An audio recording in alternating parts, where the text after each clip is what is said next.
Projekt Guru, Guru. Всем привет! С вами Zak Novak на радиостанции Novorossia Rocks. Welcome to Novorossia Rocks radio station. This is Zak Novak, your American in downtown Donetsk. Program is called Projekt Guru. Guru's in the house as always. Guru, thank you so much for all the hard work that you do. Andre, my engineer. Guys, also, bless you. Wonderful holiday. Defenders of the motherland. Let's get to it. Nazi Kiev Junta forces trying to break our lines. Heavy attack on civilian areas of Donetsk. Nazi Ukrainian forces again shelled the Donetsk airport of the Donetsk People's Republic yesterday at 2 p.m. According to reports, Kiev Junta forces were using mortars of 82 caliber. They were also using rocket-propelled grenade, automatic grenade launchers, and small arms fire. DPR Defense Ministry previously said that the Nazi Ukrainian forces shelled DPR territory 19 times over the past 24 hours. On the 22nd of February, escalation of intense attacks by the Kiev Nazi regime near Yasynovata area. Front lines of Yasynovata was hit. Heavy shelling started about 6 p.m. Also targeted was the civilian area of Oktyabrski village as well as the airport.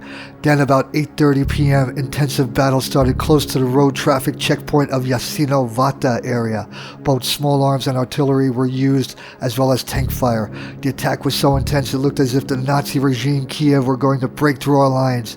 The entire population of Yasynovata area heard explosions throughout. North of Gorlovka, Zaitsevo, Nazi Ukraine forces were trying to reach the northern suburbs of Gorlovka with ground troops. Nazi Ukrainian fighters started shelling the village of Oktyabrski in the Kubishevsky district of Donetsk 8:40 last night. Shells landed near the petrol station. Nazi Kiev forces launched 45 mortars at the village of Oktyabrski. Again, civilian areas being targeted. The entire western front was bombarded. Tremors, echoes of bomb blasts because of the heavy explosions. Marinka, Staromihailovka, Volvo Center, Pesky, Spartak, Gorlovka all hit all civilian areas. Nazi Ukrainian battalions used all of its arsenal to target civilians. 6 massive explosions in Staromihailovka last night at 10 p.m. The intensity, things are getting hot. If Kiev goes on the offensive, we will go on the counter-offensive, and we will see where it ends. Guru, listen to this. Plan B for Syria. America's Plan B for Syria. Or did they always have this plan?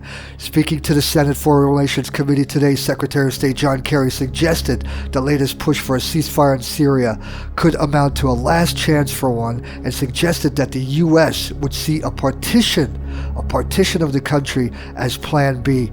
Kerry didn't offer any details on how this would work, of course, but the fact that the U.S. is mentioning partitioning at all is a huge step, as the U.S. has fiercely resisted similar considerations in neighboring Iraq, which itself is facing a near-identical war with many of the same combatants. Kerry said if the ceasefire didn't get into place, it would soon be too late to allow Syria to remain whole, and that the partition of the country could form an eventual solution to the civil war, which has raged for the past 5 years. Though a de facto partition has existed in Syria for months now, with fighting along the margins, it's unfathomable that the international community could recognize it as a de jure separation so long as ISIS controls around half of the country and Al-Qaeda's Nusra Front has its own contiguous statelet in the north. Though partition is meant to suggest a split on the government-rebel lines, the reality is the rebels don't hold enough territory to be a country, and a partition would amount to a recognition of the ISIS caliphate as a state of its own. Andre, listen to this. Swedish girl being held by ISIS has been rescued by the Kurdish Special Forces. A teenage Swedish girl being held by ISIS militants in Iraq was rescued in a raid by Kurdish Special Forces last week, the Autonomous Regions Security Council said in a statement Tuesday.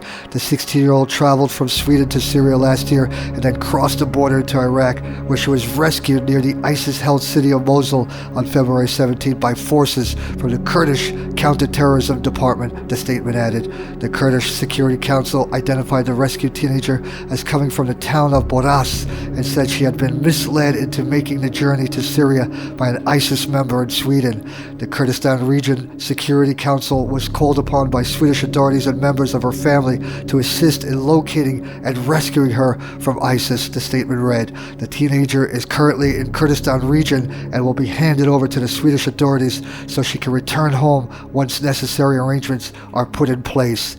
PKK, Viva PKK. Guru, Czechzit.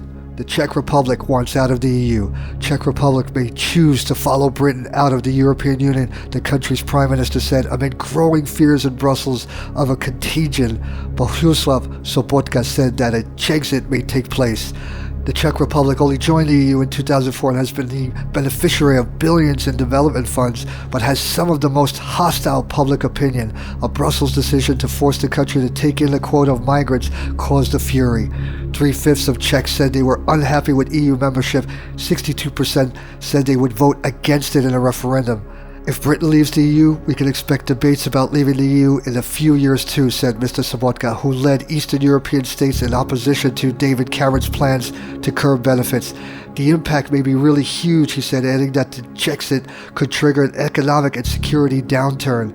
There are fears in Brussels that the multiple crises of Brexit, migration, and the euro mean that 2016 will prove to be a high water mark of the European project, in which it becomes plain that the vision of a fully federalized EU state will never be reached, and leaders fear that Mr. Cameron will trigger a string of copycat referendums from ambitious leaders who want to extract special concessions from Brussels, pulling the bloc to pieces. Meanwhile, Alexander Vučić, the Serbian prime minister, said that the EU membership is no longer the big dream it was in the past for Balkan states. The EU all of us are aspiring to, it has lost its magic power, Mr. Vučić told a conference at the European Bank of Reconstruction and Development. Yes, we all want to join, but it's no longer the big dream it was in the past. When you see that in Britain, at least 50% of the people say they want to leave, that has an effect on the public, he said.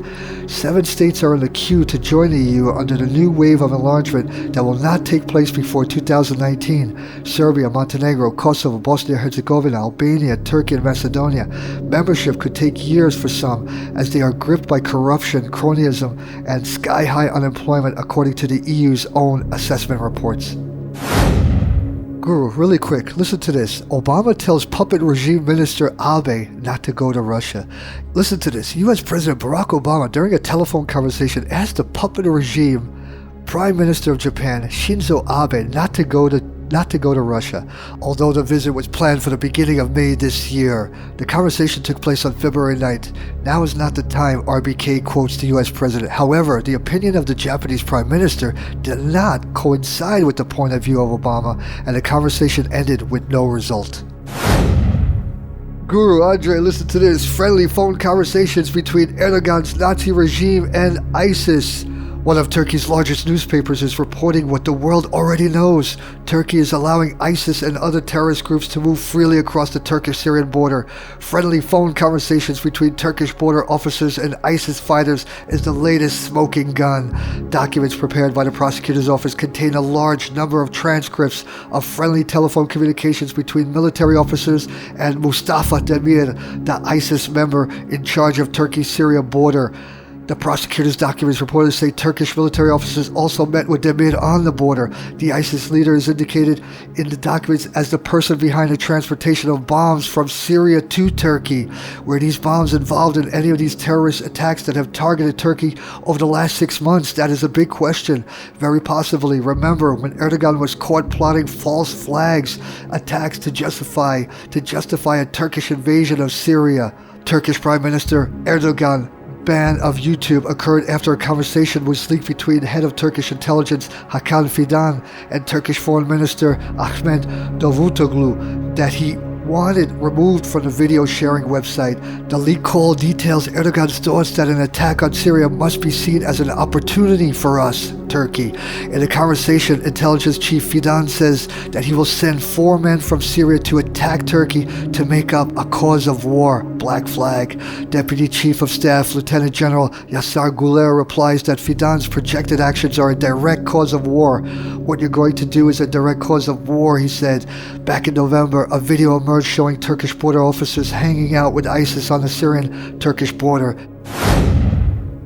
U.S.-backed opposition in Macedonia pushing for delay in elections. Macedonia's parliament is due to be formally dissolved at midnight Tuesday, paving the way for early elections in April under a Western brokered deal to end a protracted political crisis.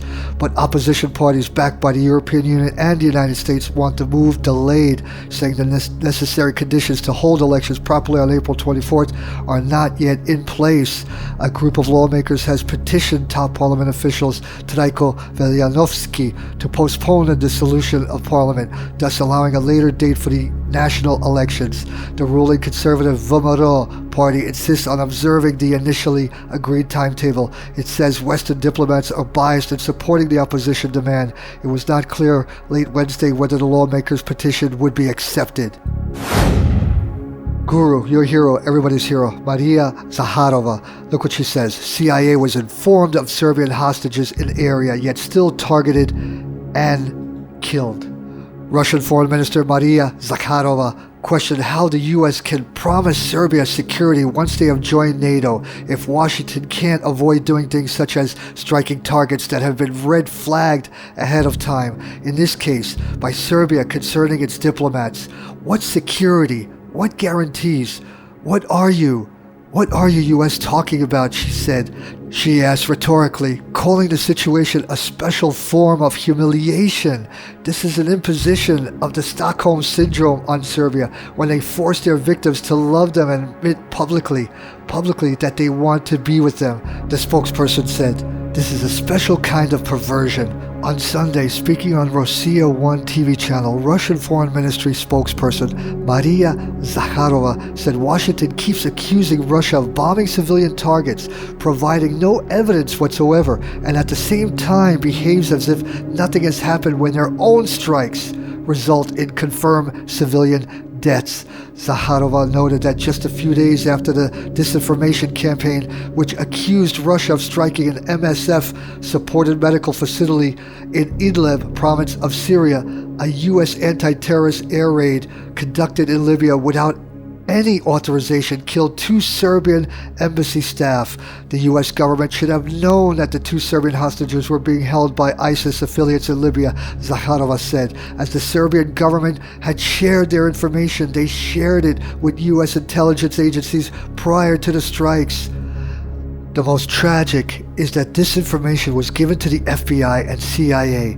This is what the Serbian authorities said, Zakharova noted, adding that the U.S. is now denying knowledge of the hostages' whereabouts. NATO's promises of security and attempts to drag Serbia into the alliance are particularly humiliating for the Balkan country at a time when 2 of its diplomats held hostage in Libya were killed in a pinpoint U.S. airstrike, Russia's foreign minister spokeswoman said. On Friday, U.S. airstrikes against positions of the ISIS, formerly known as IGIL affiliate group in Sabrata, Libya, killed more than 40 people, including 2 Serbian nationals held hostage by the jihadists. The Serbian Prime Minister said that the death of the 2 embassy workers was terrible collateral damage and demanded explanations from Washington. Serbia witnessed a mass wave of demonstrations on Saturday, prompted by the government signing a deal guaranteeing diplomatic immunity and free movement to NATO troops. Thousands of people across the country rejected the deal as unconstitutional and in contradiction to the will of the Serbian people, while Prime Minister Vučić has defended the decision, saying Serbia is maintaining its sovereignty and wants to cooperate both with NATO and with the Russian Federation. Critics from the ultra-conservative nationalist Zavret and Obraz movements promised to launch a legal appeal against the treaty. Again, everyone, I stress, everyone, be safe out there, be on alert, have a great day. See you all on Friday, folks. Bye-bye.